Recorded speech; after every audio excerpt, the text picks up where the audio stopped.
नमस्कार साथियों, Rajasthan board exam 2023 कक्षा 12वीं के लिए आज है ना हम भूगोल का क्वेश्चन पेपर लेकर आ चुके हैं। बिल्कुल इसी तरह का क्वेश्चन पेपर आपको एग्जाम देखने को मिलेगा, तो वीडियो पूरा जरूर देखिएगा। वीडियो है बहुत ही इंपॉर्टेंट होने वाला है, तो एक एक क्वेश्चन मैं आपको बारीकी से समझाऊंगा, तो वीडियो पूरा जरूर देखिएगा। अब चलते हैं सीधा क्वेश्चन पेपर की तरफ। ये रहा आपका क्वेश्चन पेपर, ठीक है। और 56 नंबर का ये आपका पेपर है वो रहने वाला है, और जो टाइम है वो देख सकते हो 3 घंटे 15 मिनट, ठीक है। और ये निर्देश हैं, आप पढ़ लेना चाहो तो पढ़ लेना, ठीक है। वही निर्देश हैं जो कि हम पढ़ते आ रहे हैं। सभी प्रश्न करने अनिवार्य हैं, उत्तर पुस्तिका में उत्तर लिखने हैं, ठीक है। और प्रश्न का उत्तर लिखने से पूर्व प्रश्न का क्रमांक अवश्य लिखें, ठीक है। ये वही निर्देश हैं। और बाकी यहाँ पर देख सकते हो खंड अ है कितने नंबर का रहेगा, ठीक है। देख सकते हो 17 नंबर का रहेगा, ठीक है। और फिर 18 नंबर का खंड ब रहेगा, और फिर खंड स 9 नंबर का रहेगा। इस प्रकार देख सकते हो, ठीक है, आप देख लेना। और अब है सीधा चलते हैं हम क्वेश्चन पेपर की तरफ। ये रहा आपका क्वेश्चन पेपर। इसमें पहला क्वेश्चन है आपका, निम्न में से मानव निर्मित तत्व का पहचानी, मतलब जो हमारे द्वारा निर्मित है, मनुष्य द्वारा निर्मित है, उस तत्व को पहचाने, ठीक है। पहली जो दो ऑप्शन है वनस्पति तो हो गए नहीं, क्योंकि ये तो प्रकृति द्वारा निर्मित है ना। फिर जल, जल हमने थोड़ी बनाया, मानव ने बनाया क्या, ये तो पहले ही सही था, तो बिल्कुल जल तो होगा नहीं। फिर जलवायु, जलवायु भी नहीं होगी, अलग अलग मतलब क्षेत्र में अलग अलग होती है जलवायु, ठीक है। तो ये तो है ना प्रकृति द्वारा निर्मित है, लेकिन ये मानव निर्मित है ना, कृत्रिम है ये पतन, ठीक है। तो बिल्कुल आपका ओ ऑप्शन हो जाएगा। अब इसी प्रकार नेक्स्ट क्वेश्चन की तरफ चलते हैं। दूसरा, निम्न जन्म दर एवं निम्न मृत्यु दर किसकी सूचक है। क्या है, जन्म दर भी नीचे है मतलब निम्न है, और मृत्यु दर भी निम्न है, तो ये किसकी सूचक है। विस्तारित होने जनसंख्या की नहीं होगी, स्थिर जनसंख्या की नहीं होगी, ह्रासमान जनसंख्या की बिल्कुल आपका 100 ऑप्शन हो जाएगा, ठीक है। और इसमें हो जाएगा आपका 100। आकि जब बात कर लेते हैं निम्न जन्म दर एवं निम्न मृत्यु दर ह्रासमान जनसंख्या की सूचक, ये आपको मैंने बता दिया। जबकि बात करें विस्तारित होती जनसंख्या की बात करें, तो इसमें क्या होता है, जन्म दर क्या होती है, उच्च होती है, और मृत्यु दर क्या होती है, मध्यम होती है, मतलब ठीक ठाक होती है, ठीक है। और बात कर लें स्थिर जनसंख्या की, तो इसमें जन्म दर और मृत्यु दर है वो क्या होती है, इसके बारे में भी हम बात कर लें। तो स्थिर जनसंख्या में जन्म दर और मृत्यु दर दोनों क्या होती है, मध्यम से निम्न के बीच है वो रहती है। क्या रहती है, मध्य से निम्न के बीच है वो रहती है स्थिर जनसंख्या में, ठीक है। अब ये हो गया आपका। अब इसी प्रकार हमें चलते हैं अगले क्वेश्चन की तरफ। इसमें बाकी आपका 100 ऑप्शन हो गया।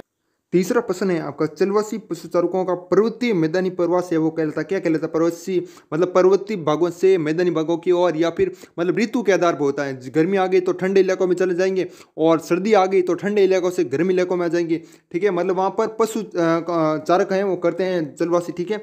तो उसको क्या कहते हैं, आर्थिक प्रवास, क्षेत्रीय प्रवास, ऋतु प्रवास। तो ऋतु हो जाएगा, क्या हो जाएगा, ऋतु प्रवास राइट आंसर हो जाएगा। जैसा कि मैंने इसमें बता दिया कि इस गतिविधि में पशुचारक गर्मियों में क्या करते हैं, मैदानी भाग से क्या चले जाते हैं, पर्वतीय भागों में है वो चले जाते हैं, ठीक है। और शीत ऋतु आदि मतलब सर्दी आती है तो वो इसके विपरीत है वो करते हैं, पर्वतीय भागों से मतलब मैदानी भागों में आ जाते हैं ना। तो ये हो गया आपका। बिल्कुल इसमें इसी तरह के से आपको समझाऊंगा, तो वीडियो पूरा जरूर देखिएगा।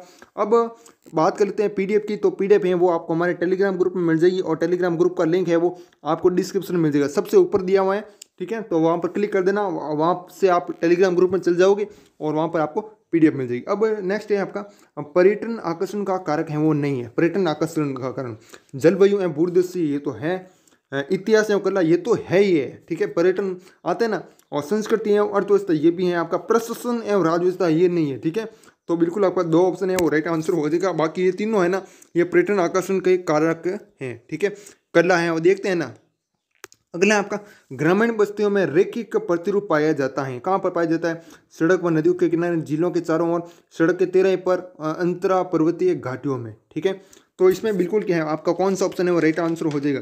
बिल्कुल आपका अ ऑप्शन है वो हो जाएगा। क्या हो जाएगा, सड़कों व नदियों के किनारे है क्या पाया जाता है, रैखिक प्रतिरूप है पाया जाता है। कैसे पाया जाता है, जैसे आप मकान है देख तो सड़कों, रेल लाइनों, नदियों, नहरों पर है वो स्थित होता है, मतलब रैखिक होते हैं ना। सड़क होती है वो रैखिक मतलब सीधी सीधी होती है, रैखिक समझ सकते हो, ठीक है।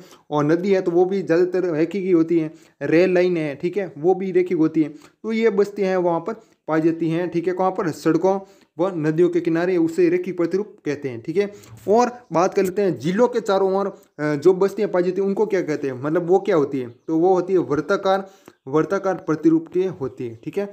और एक और है आपका, सड़क के तिराहे पर, सड़क के तिराहे पर होती है उन, वो कौन से प्रतिरूप के अंतर्गत आती है, तो वो आती है आपकी टी आकार, कौन से, टी आकार के प्रतिरूप में आती है।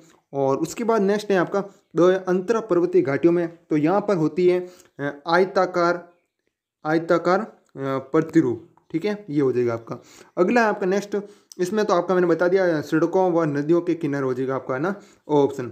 2020 में जारी एचडीआई रिपोर्ट में भारत का स्थान है। एचडीआई रिपोर्ट मतलब एचडीआई मतलब मानव विकास सूचकांक, जो कि रिपोर्ट आई थी आपकी 2020 में आई थी, और उसमें भारत का कौन सा स्थान है, ठीक है। और कुल देश हैं वो इसमें कितने, मतलब रिपोर्ट आई कितने देशों की आई, तो आपको याद रखना 199 देशों की आई, और इसमें भारत का स्थान है वो आपका 131वां स्थान है, ठीक है। बिल्कुल आपका 2 ऑप्शन हो जाएगा।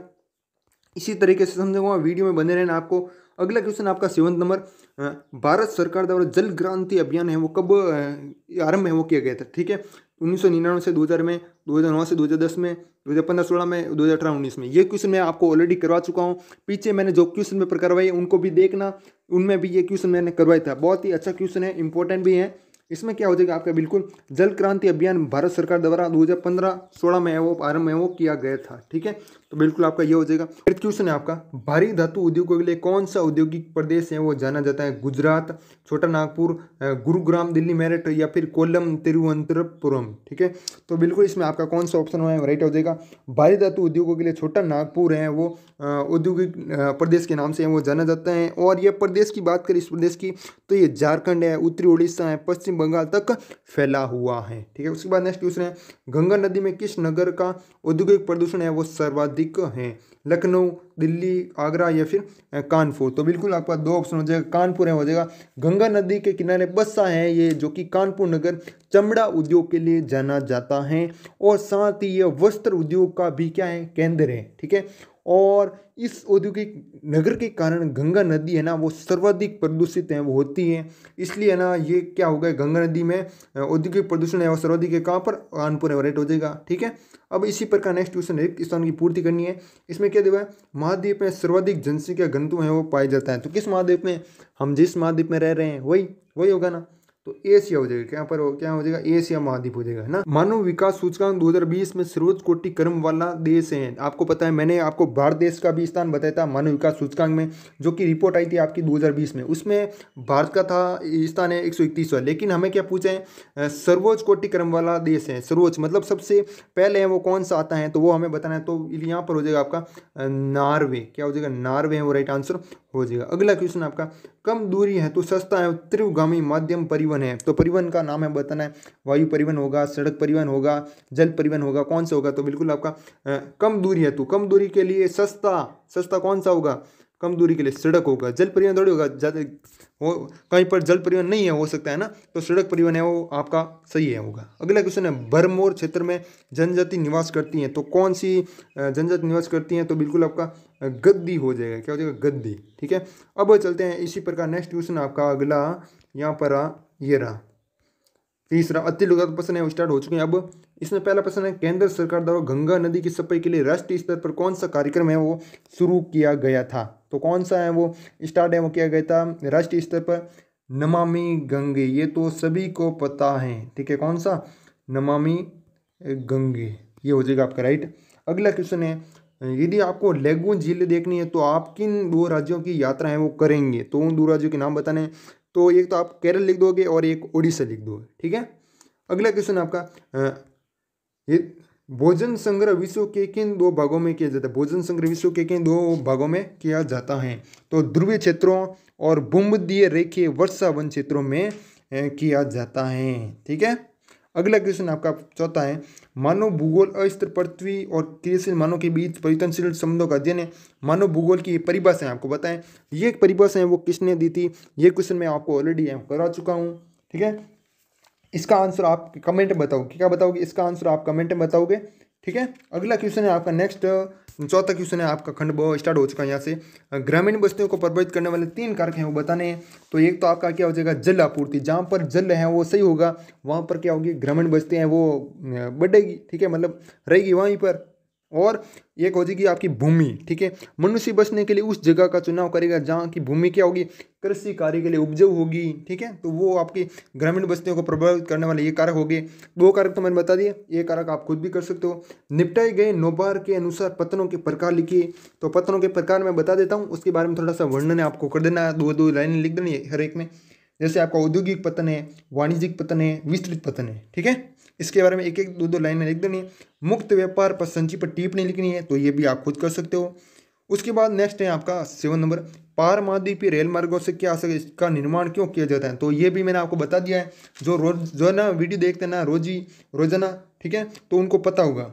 तो पारमाद्वीपीय रेल मार्ग पूरे महाद्वीप से गुजरते हुए इसके दोनों छोरों को क्या करते हैं, जोड़ते हैं। और इसका निर्माण की बात करें क्यों किया जाता है, तो इसका निर्माण है ना आर्थिक और राजनीतिक कारणों से विभिन्न देशों में लंबी यात्राओं की सुविधा प्रदान करने के लिए किया जाता है, ठीक है। अगला क्वेश्चन आपका, वृद्धि और विकास में अंतर स्पष्ट करना है। तो वृद्धि की बात करें तो इसमें तो क्या होगा, इसका चिन्ह धनात्मक अथवा ऋणात्मक है, वो हो सकता है। और बात करें विकास की, तो विकास की बात करें तो इसका अर्थ है विकास तब तक नहीं हो सकता जब तक वर्तमान दशा में वृद्धि ना हो गया। अगला क्वेश्चन आपका नेक्स्ट 9th नंबर, ये तो बहुत आसान है। यदि किसी प्रदेश का क्षेत्रफल हमें दिया हुआ है 25 वर्ग किलोमीटर, ठीक है। उसके बाद और क्या दिया हुआ है, जनसंख्या हमें दी हुई है 7500, ठीक है। और जनसंख्या घनत्व हमें निकालना है, तो जनसंख्या घनत्व का सूत्र होता है जनसंख्या बट्टा क्षेत्रफल। तो जनसंख्या कितनी है, 7500 है। और फिर है आपका कितना है, क्षेत्रफल कितना दिया 25, आप इसको सॉल्व करोगे तो कितना आएगा, इसका आंसर कमेंट में बताना, ठीक है। अगला क्वेश्चन आपका नेक्स्ट, भारत में नगरीय जनसंख्या में तीव्र वृद्धि के 2 कारण हैं, वो लिखने, तो 2 कारण है आपको लिखने। अगला क्वेश्चन है, प्रवास के 2 सामाजिक परिणाम है, वो बताने हैं, प्रवास के 2 सामाजिक परिणाम। अगला है इसके बाद 12वां है, वाणिज्यिक एवं छावनी नगरों को उदाहरण सहित है समझाना है, समझा दोगे। अगला क्वेश्चन है आपका नेक्स्ट, पेट्रोलियम ऊर्जा संसाधन के 2 उपयोग बताना है। नेक्स्ट है आपका 14 नंबर क्वेश्चन, इंदिरा गांधी नहर क्षेत्र में सतत पोषणीय विकास को बढ़ावा देने हेतु 2 उपाय हैं वो सुझाने हैं, ठीक है, ये भी आप कर लोगे। अगला है आपका भारत के निर्यात संगठन के प्रारूप की 2 विशेषताएं वो लिखनी है। इसके बाद खंड 6 स्टार्ट हो चुका आपका, यहाँ पर देख सकते हो, भारत की निम्नलिखित राष्ट्रीय महामार्ग विकास परियोजनाओं पर टिप्पणी लिखनी है। इस पर टिप्पणी लिखनी है, एक तो स्वर्णिम चतुर्भुज परियोजना, वेरी इंपॉर्टेंट क्वेश्चन है, स्वर्णिम चतुर्भुज परियोजना, इसको याद कर लेना, ठीक है, आ सकता है आपका। उसके बाद उत्तर दक्षिण व पूर्व पश्चिम गलियारा, ये भी वेरी इंपॉर्टेंट है, इस क्वेश्चन को स्टार लगा देना और याद कर लेना। भारत के पेट्रो रसायन उद्योग को संक्षिप्त में समझाना है। अंकीय विभाजन क्या है, ये भी मैं करवा चुका हूँ, 1 नंबर का क्वेश्चन था ना, ठीक है, और समझाइए। यदि इसका आंसर जाना है तो आप पीछे वाला वीडियो देख सकते हो। उसके बाद खंड 10 स्टार्ट हो चुका है, यहाँ पर निर्माता पसंद, विन निर्माण को प्रवेशित करते हुए आकार के आधार पर विन निर्माण उद्योग के विभिन्न प्रकार का वर्णन करना है। अथवा में आप नीचे वाला भी कर सकते हो, विश्व में सूती वस्त्र उद्योग पर एक लेख लिखना है, ठीक है। अब बाकी बचे 1-2 और प्रश्न है, उनको भी जल्दी जल्दी देख लेते हैं, नजर डाल देते हैं उन पर भी। भारत में भू उपयोग के किन 4 समूहों में वृद्धि दर्ज की गई है, सकारण व्याख्या करनी है। अथवा में आप नीचे वाला भी कर सकते हो कि भारत में खरीफ एवं रबी की फसलों में निम्नलिखित बिंदुओं के आधार पर तुलनात्मक विश्लेषण है वो लिखना है, ठीक है। खरीफ में भी लिखना है और रबी में भी लिखना है। और पॉइंट है ये आपको दिए हुए हैं, मुख्य फसलें हैं, समावधि हैं, प्रमुख उत्पादक क्षेत्र हैं, ठीक है, ये 4 नंबर का क्वेश्चन है। उसके बाद खंड यह आ चुका है आपका, दिए गए भारत के मानचित्र में निम्न सूती वस्त्र उद्योगों के केंद्र को दर्शाइए। सूरत, कानपुर, कोयम्बटूर, मुर्शिदाबाद, ठीक है, और 2 नंबर का क्वेश्चन है। हर एक भरोगे तो आपको आधा नंबर मिल जाएगा, है ना। अगला है आपको ये भी बढ़ना, आपको दिए गए विश्व के मानचित्र में, ये विश्व का मानचित्र है, इसमें कौन कौन से दर्शन है, एक तो पेरिस, रियो डी जेनेरो, और रियो सम्मेलन हुआ था ना, यहाँ पर ही हुआ था ना, रियो डी जेनेरो, और उसके बाद संघई है, शिकागो है, ठीक है। तो ये 2 नंबर का क्वेश्चन है आपका, ये भी आप कर लोगे, ठीक है। तो बाकी अब इस वीडियो को ये समाप्त करते हैं। वीडियो पसंद आई हो तो वीडियो को लाइक और चैनल को सब्सक्राइब जरूर कीजिएगा। और PDF मैंने बता दी आपको हमारे टेलीग्राम ग्रुप में मिल जाएगी, और टेलीग्राम ग्रुप का लिंक है वो डिस्क्रिप्शन में मिल जाएगा, ठीक है। तो बाकी इस वीडियो को ये समाप्त करते हैं, तब तक के लिए जय हिंद, जय भारत, वंदे मातरम।